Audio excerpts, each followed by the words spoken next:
Welcome back to Cooking and Kids. So here's a dish I didn't make for over 23 years, but I grew up eating this delicious apple cake. Back home it's better known as lazy apple cake, and I have made it many times when I was young and while I was at home, but it's been 23 years since I made it. So today I will be recreating this recipe together with you, just out of my memories.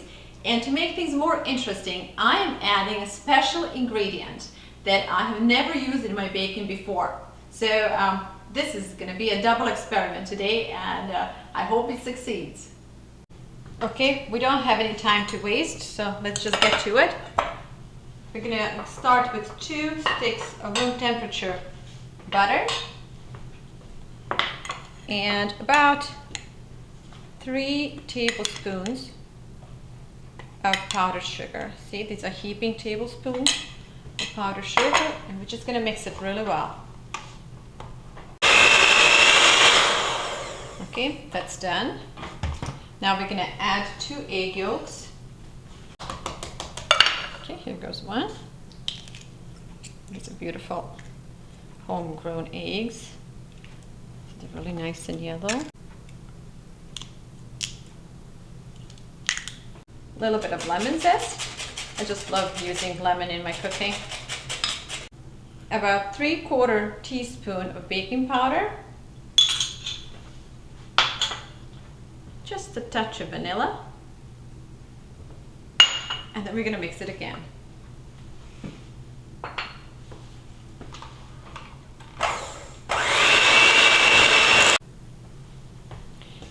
3 tablespoons of cold milk.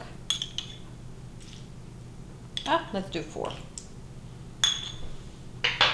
And let's mix it all again. Okay, it's time to add flour. We're going to start with 2 cups here and see how much we're going to need to finish it off. And we're looking for a nice soft dough. Okay. Oh, this is such a good feeling, having this soft dough between my fingers. It feels really nice. Okay. I'm grinding this wonderful seed, and I'm going to use it as an experiment to see how it reacts in the dough. Cut the dough in half. It looks really nice. Okay, and then we're going to work it again. I'm going to let it rest for a little bit before we spread it in the baking pan. In the meantime, we'll go ahead and work on the apple filling. Okay, dough is resting, so now we're going to move on to apple filling. So we're going to go ahead and shred 5 apples, skin and all. Keeping the skin on for the fiber. Now apples are shredded, and we are going to add 1/3 cup of extra virgin olive oil and a cup of brown sugar. We'll cook apples only for about 5 to 7 minutes, or until they become really nice and warm. We don't want to overcook them, because they will be they are going in the oven after this, and they will have a chance to bake once they're in a dough. I'm moving on to dough. Okay.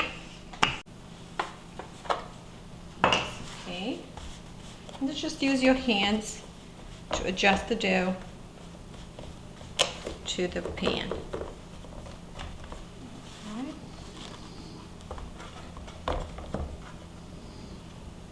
Edges, we can just remove the edges so we can use them for the topping.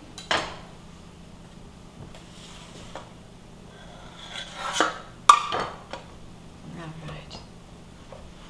Okay, crust is ready, and now let's go finish up apples.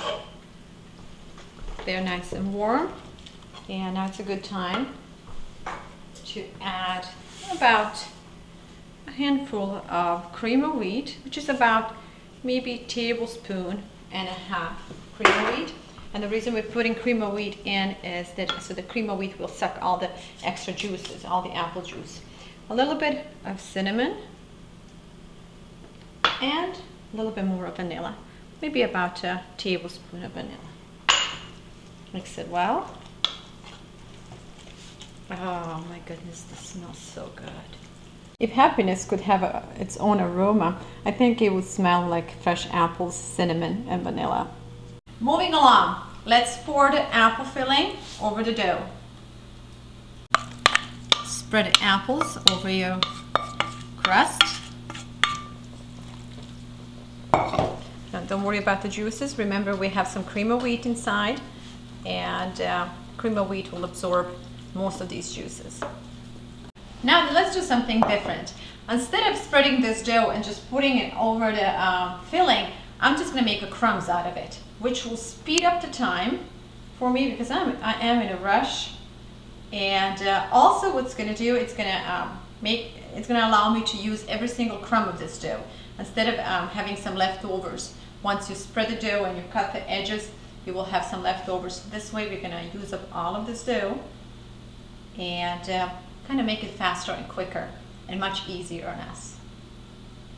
In order to make this dough crummy, I'm just going to add a little bit of more flour, and I'm going to go and grab a little bit of raw sugar. Raw sugar is very coarse, and its coarseness will help me make these crumbs smaller.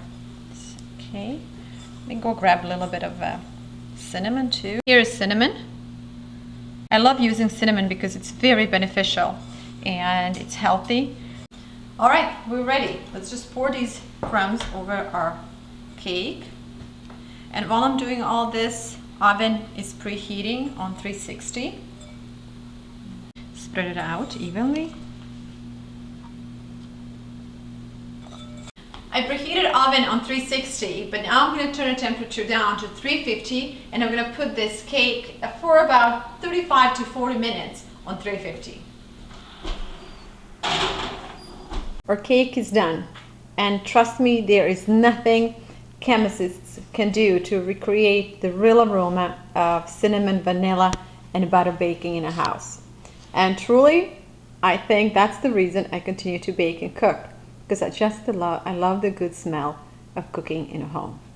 And until next time, I hope you too will get busy and start cooking. Bye!